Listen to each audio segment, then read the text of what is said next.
Jenkins for the championship. Got the big man. Turn. Pulls free. He banks it in at the buzzer. What a shot. He hit it. Are you serious? Welcome to This Week on From Stars to Bust. I'm your host, Dan Kingery. I will be breaking down top stars in college that didn't pan out in the pros. I will be determining with a guest on the show which player is the worst sports star to get drafted at the next level.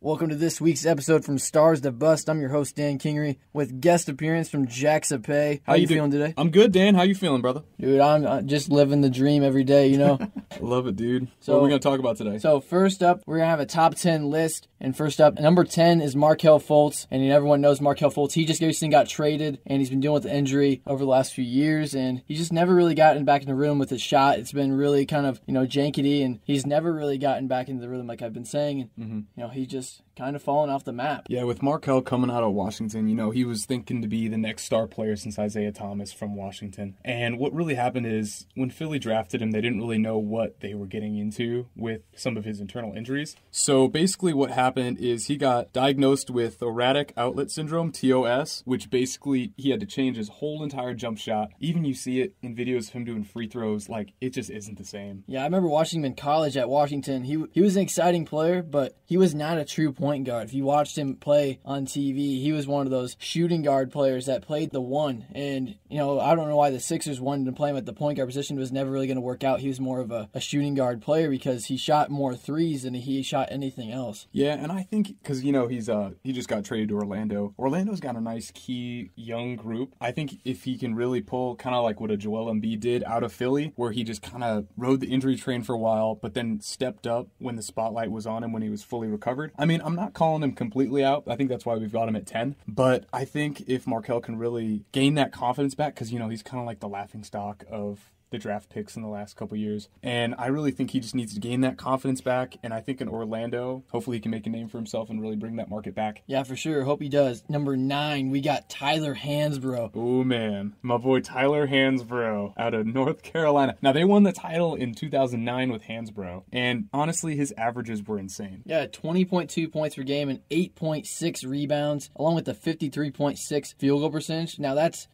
pretty good. Yeah. Now, being a Duke fan, I mean, he would always matched up with Mason and Miles Plumlee whenever they'd have that Tobacco Road rivalry. But Tyler Hansbrough was a scary threat in college in the post. And it was crazy because he was just that huge presence down low. And I mean, with the North Carolina team, I mean, they were scary. 2009. That was one of those teams that nobody wanted to play North Carolina. Oh, no.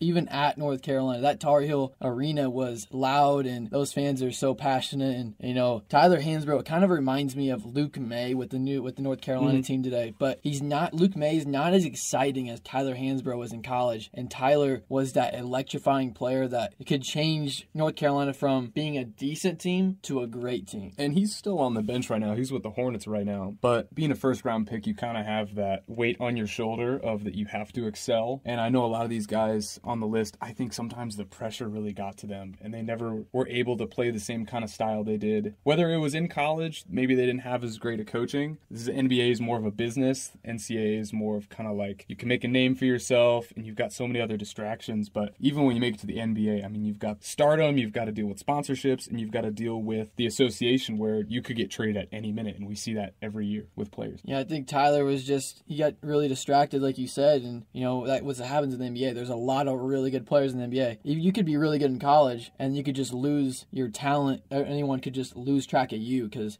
it's all about they keep track of the winners. They don't keep track of the losers. That's so true. Who do we got next on the list? Next at number 8, we got Ben McLemore, the former Kansas Jayhawk. And Ben McLemore stands at 6'5", 195, former first rounder, and he averaged 15.9 points per game, 5.2 boards, shot about 50% from the field, 42% from 3. The guy was pretty good, and he even shot 87% from the free throw line. He was one of those KU guys that they're kind of known for being freak athletes when you can never meet him at the rim and beat him in college. And again, he went to Oak Hill Academy. you see so many guys coming out of there, like your boy Melo. Dude, Oak Hill is really good. They come into Nebraska. They play Omaha South a few years ago. They did, yeah. They played Central a couple of years before that. So Oak Hill produces a lot of really good talent. And for Ben McLemore to come out of there and go to Kansas definitely one of the top 10 best programs for basketball in the country. Oh, no doubt. Yeah. And for Ben McLemore, everyone was like, Ben McLemore is the next real deal. I didn't buy into it per se, but a lot of big-time analysts and, a lot of friends of mine were like, Ben McLemore, keep him on your radar because he's going to be the next big-time real deal because he can knock down threes. He has a real good vertical that's actually pretty good. He even participated in the dunk contest, I believe it was in the NBA. And he was in the dunk contest. That's when they were trying to get the new wave. They were trying to enhance the dunk competition, make it interesting. I think did he win the dunk contest one year? I think he dunked over Shaq, and he was like sitting in a. No, I don't think he won.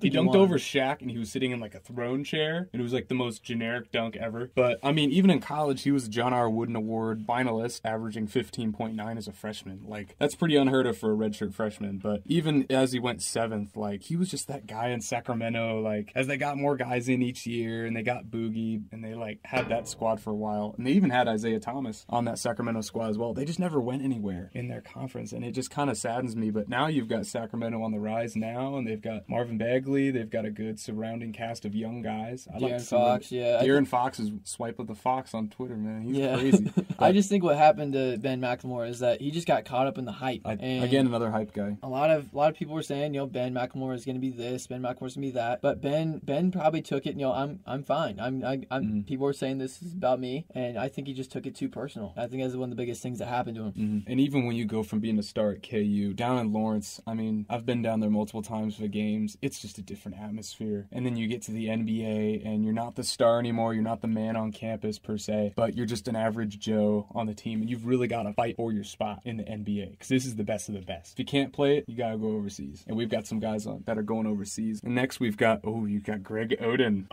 Greg Oden at number 7. Greg Oden stands at 7 feet, 250 pounds. As a freshman at Ohio State, he averaged 15.7 points per game, 9.6 boards, almost about a double-double per game, and shot a terrible 63% from the line. Greg Oden, he even shot 62% from the field, which is actually pretty remarkable. For you to shoot, I think even about at least 50% for the whole season is really good. But one thing happened to Greg Oden, he had a lot of back problems and knee problems. That's what happens when you're a 7-footer or as a really tall athlete. You deal with a lot of injuries to your back, your knee area. It happens a lot, and you see with a lot of athletes. You can see it in Hakeem Olajuwon dealt with it too a little bit, and then you see Manute Bol dealt with it too. You just got to see a lot of really tall athletes that deal with injuries that you wish they could be in the NBA for a long time, but it's just not going to happen. And the whole thing with I think the new wave of centers in the NBA, it's kind of more of the Anthony Davis style where you want to be this kind of like super slimmed down center, just lengthy, and you just a shot blocker that can get up and down the court. But with Greg Oden, he was just, in my opinion, just too big of a presence. Like he's not that kind of center now. Like he's kind of reminds me of Boogie Cousins, and it's kind of like he's just that big presence down low. But then on defense, he would never get back in time. Like a fast break, he'd always be the last one down the court to get to the block. And also the whole injury train. I mean, you see it all the time. I mean, in Ohio State, he was the man. I mean, they were runner-up for the national championship 2006, 2007. And the other thing why he's so high on this list, I think, is because he was the number 1 overall pick in 2007. And I mean, it's super unfortunate to see. I mean, he was with the Trailblazers from 07 to 12, and then the Miami Heat from 2013 to 14, kind of as like a father figure. The LeBron kind of helped him like break some of that stereotype, like the evil guy in Miami. And then he actually went and played overseas for the Jiangsu Dragons in China in 2015-16, but that didn't pan out. So now it looks like I'm pretty sure he's back at Ohio State. He's a coach there now. He's working with some of the players I saw in a ESPN documentary. But I think that's probably for the best. If you can't pan out in the NBA, then you can't pan out overseas. China, a lot of NBA players. I believe Stephon Marbury still plays over there. Marbury is like the Michael Jordan of China. The Chinese Basketball Association. He's like 41 or something like that. Dude. He's still playing, and the thing with China is you can just market yourself so much more if you're not like a U.S. superstar American player. And with Marbury, he had his own line of shoes, and it's just like he was a larger-than-life personality, and that's kind of what Jimmer Fredette's becoming, and I know he's on our list as well. So next we got Anthony Bennett. Anthony Bennett at number 6. Anthony Bennett was the former number 1 overall pick for the Cleveland Cavaliers, and a really surprising number 1 pick. No one really really thought that the Cavs are going to pick him with number 1 overall pick. Nope. And I know he played at Findlay Prep, played high school ball over in Nevada, and going to UNLV, being a hometown kid. Really thought he'd pan out. But UNLV hasn't even been relevant since like the early 90s. So that was when they had those really good teams. And to pick Anthony Bennett out of there, and I think it wasn't a great pick. I think it wasn't really necessarily on Anthony Bennett's fault for being drafted number 1. He shouldn't have been there. He shouldn't even been a top 10 pick. I didn't think he was that good. He should have been a second-round pick. But again, they kind of thought he was going to be like a Jared Sullinger-like player coming out. He's just like he can play the 4 and 5. He can pop out. He could shoot 3. But what happened with him is he got so many opportunities in the league. He went from the Cavs to the Timberwolves to the Raptors to the Nets and then overseas. And then he even was in the G League for a while with the Maine Red Claws. Shout out Maine. But he's with some of these guys, they have all these opportunities and they just can't become the same player they were in college. And I mean, you hate to see it, but it's real life stuff for you. Not everyone can make it into the NBA. Yeah, that's true. And Anthony, he was a good player in college, averaged about 16 points per game, 8 boards. Shot pretty well from the field, 53%, and even 70% from the free throw line, which is actually pretty good for a 6'8" player. And 240 pounds, though. This man was huge. Like, that kind of presence down there, if you can get moving like that, that's what I think put him at number 1. Is that, and the Cleveland was trying to get some picks going on. I'm pretty sure they still had Kyrie. They were trying to build around him, but then he left after Braun. But it just never worked out for him. And I wish him the best of luck, honestly. Yeah, I'm not even sure if he's still playing basketball. There's not much about him right now. I think he's probably playing basketball somewhere, but it's probably not like no one's really like looking into him. Nah, probably the YMCA on Sundays, honestly. Yeah. Still probably pretty good there. I mean, score on some 5th graders. Yeah, you know what I mean. Lowered hoops. Who we got next on the list, Dan? Next on the list, we got Johnny Flynn at number 4. Oh, Johnny. Actually, at number 5 at Johnny Flynn. And Johnny Flynn, I remember you saying that you had a pretty big kind of story about Johnny Flynn. Yeah, so Johnny Flynn, I wasn't a huge Syracuse fan per se. It's kind of hard. Like, I'm from Boston. We don't really have like a college basketball team besides BC, and they're not very good. It's more of just the Celtics. But I actually wrote to Johnny Flynn in high school, believe it or not. Actually, in middle school when he got drafted because he played for Syracuse. And I basically sent him a letter, and I sent him a card, a rookie card that I got of him, or his freshman year at Syracuse.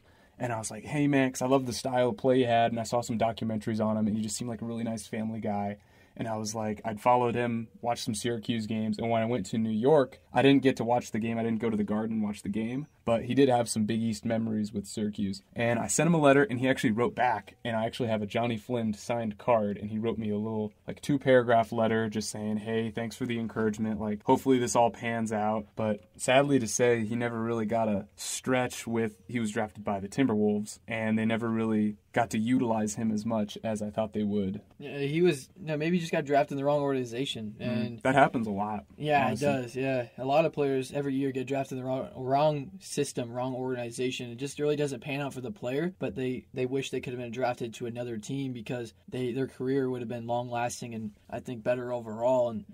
And Johnny Flynn, for a guard, he didn't shoot too good from 3. He shot about 33%. And for a player, Johnny Flynn, that's kind of bad for overall. And you wish that Flynn would have panned out, of course, but it just didn't work out for him. The NBA, maybe he could try the overseas over in Europe or China or something. Unfortunately, you're right. And on next, we've got Sam Bowie. Sam Bowie played at Kentucky, long 7-footer, and he had didn't he have a bad injury? It's so hard to be 7 foot and playing basketball. I mean, you see it nowadays, these lengthy guys, but they just can't put on the same weight as if you're maybe a 6'7", 6'8", just those extra inches, it really impacts you. And with Sam Bowie coming out of Kentucky, I mean, they thought he was going to be kind of like a Manute Bol kind of player, but they were worried about his health, and that's what really kind of was the Achilles heel for him, was staying healthy. And being a 7-footer in the NBA is tough. Honestly, that's so much wear and tear in your body. That's a lot of the big time busts in the whole league, even draft busts in general, are 7-footers or tall power forwards or centers in general, because they just don't really pan out as they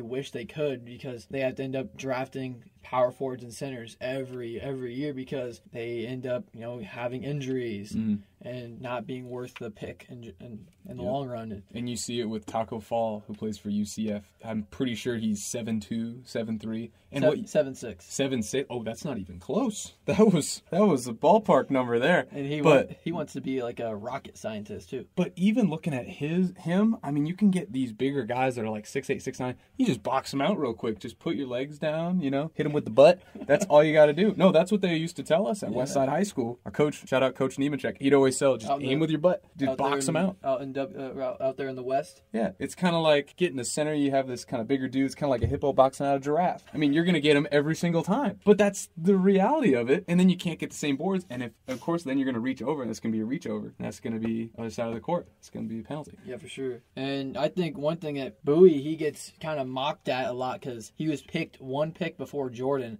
Mm-hmm. And Jordan kind of, said that I'm gonna make you guys all pay for not picking me. Mm-hmm. And that's kind of similar to what a lot of NFL quarterbacks do today. And Jordan, he made them pay, of course, because he won 6 championships, 6-0 in the NBA Finals. Mm-hmm. And he took it to Bowie. He took it to players ahead of him and teams and organizations that didn't pick him. And, of course, Jordan definitely won the battle by overall. Far, yeah. That's why he's the greatest of all time. Over Jordan, in my opinion. And number 3, Jimmer Fredette. We've got my man for the Shanghai Sharks in the Chinese Basketball Association. He was the man at Brigham Young. He was like, kind of before memes came out, he was like that. Whenever you're shooting a paper wad in the trash can, you just go, Jimmer. It's kind of like that little Kobe. But that's the kind of player he was in college. He's still remembered this day. I think it's kind of like Steph Curry. He didn't shoot deep threes then. Oh, no. He was shooting smart threes. Basketball standpoint. I mean, because Curry at Davidson was shooting pretty smart threes, like you said, and then he would shoot pretty deep. Jimmer would take like 25, 30 footers, and it'd just be like Drano. And Jimmer was one of those electrifying players that if you leave him open, he's gonna make you pay. And obviously, he didn't pan out in the NBA because he can't defend. No, it was only offense. That's all he could do. He just wasn't a defensive presence. But when you win National Player of the Year in college basketball, like he did in 2011, like, you're going to have people to prove wrong in the NBA. And unfortunately, he didn't. But he's doing really well in the Chinese Basketball Association. Yeah, Once again, for the Shanghai Sharks. Yeah, hats up to Shanghai. They're doing pretty cool. They got cool jerseys. I need to get that in live stream. But they're even getting a lot of players that go overseas to China. They ball out, and then they might get another tryout. And with him, he got a tryout with the Knicks. But, again, never panned out. Went to the G League, never really got... And the other thing is the money. You can make so much money in China. Almost arguably as much as in the NBA. And I'm like, why don't more players go to China and play? But it's all about respect, I feel like, in the NBA. That's where you've made it. I feel like it's respect, plus it's TV ratings. People know you. When you're in China, people don't know you in America. They don't know. And I think that's people in America want to be popular. They want those endorsement deals. They want Adidas. They want Nike. They want Under Armour. They want sports body armor. They want all the drinks, man. Gatorade. They want Old Spice. They do want They need Old Spice, man. I'm telling you. They smelly. Who we got next? Number 2, we got Christian Laettner. That former sneak in the 1992 Dream Team. Now, the thing with Christian Laettner is he was basically, to compare him to a recent player, kind of like when Anthony Davis was on the USA basketball squad a couple years ago. He was like that guy coming out of college. He hadn't been in the NBA yet. And they were like, oh, he's the future. He's the next guy. And, of course, he's got the Final Four game winner, national championship game. Like, crazy college player. But there's also the 30 for 30 about how much people hated Christian Laettner and kind of that Duke kind of image. And, I mean, you see it nowadays, too. They're kind of like the Dallas Cowboys of college basketball. They have a really, really crazy good fan base, but then everyone wants to see them fail.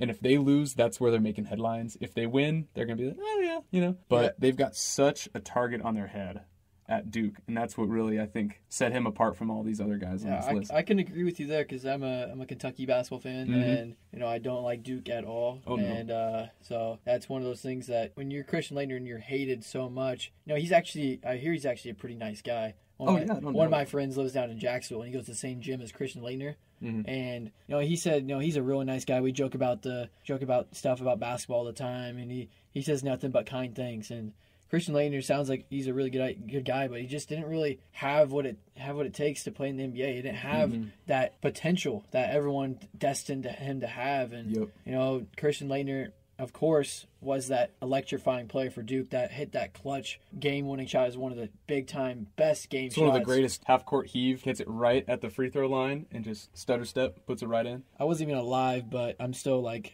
I have to like close my eyes every single time I see it. But yeah, everyone kind of thought he was going to be like the next kind of Kevin McHale of the NBA. Kevin McHale was one of the Celtic greats in the 80s. He was pretty good. And it just never had the drive, I feel. But, I mean, you never know what's going on in their heads, though. And that's a whole nother discussion, too, is mental health with athletes. Like, they have so much pressure on them. And I almost feel bad talking to them about them in this way, but, like, they've got so much pressure on their heads to kind of get over the mountain of expectations. But a lot of these guys, man, they just couldn't handle the heat. And who we got for number one? Number one, former Gonzaga player Adam Morrison. And another big guy, too. I mean, 6'8", that's pretty... 205 pounds. It's not too bad. Really like to shoot the three ball. He's mainly kind of like a shooting guard, kind of like, power forward mixed with the shooting guard. He really liked to shoot outside, and he shot about 37%. Morrison was that really good player that, pulled Gonzaga into the tourney and led them into the conference and led them in conference stats and scoring, and it just didn't really work out for him, of course, like the rest of the 9 players, of course. But unlike the rest of those, Mark Hill still has a shot to rebuttal himself. But exactly, yeah. But Adam, I don't think he even right into one season. I don't think he worked out right away. No, I mean, well, that's what happens when you're the number one pick in the draft too. And we keep relaying it. Is you have that crazy expectation to be the next great. I mean, I think that's going to be like with Zion Williamson coming up. If he doesn't do well in the NBA, he's going to be that guy that's going to be the laughingstock of maybe Duke in recent history with their kind of superstar players, kind of like Jay Williams. But his was actually more unfortunate. He actually got in an accident. But with a lot of these guys, I mean, they just never really – they got chances, and they just never made the most of them. I think with Adam, he was that big-time Gonzaga player, and he was probably – I think he was the first big-time – Gonzaga player. Put him on the map, yeah. To come from Gonzaga and go to the NBA. Mm-hmm. And I think with all that hype, playing in Washington and playing for a university no one really knows about, yep. And he's one of the biggest Cinderella players of all time. Mm-hmm. And to go in the NBA and then get drafted, everyone's like, Adam Morrison, this is really cool, his story and all that. And then he goes to the NBA and, there's players that are his size, there's players that are his caliber, there's so many talented guards, so many talented power forwards, and every position. There's so many talented players in general. And Adam just didn't have the ability to, run up and down the court. His conditioning, nope. He didn't pay attention enough to that. He didn't work out a lot. Same with Oden. They were just too big of guys, and they just never were that kind of agile big that the NBA is kind of shifting to now. And the new wave of bigs back then, too. You got to be like Ben Wallace when you're coming down, and you got to be that shot blocker. But he was just too slow, not athletic enough, and that's not going to cut it in the NBA. Well, that's the end of my list, which means it's the end of the show. Thanks for listening, and make sure to stay tuned till next time.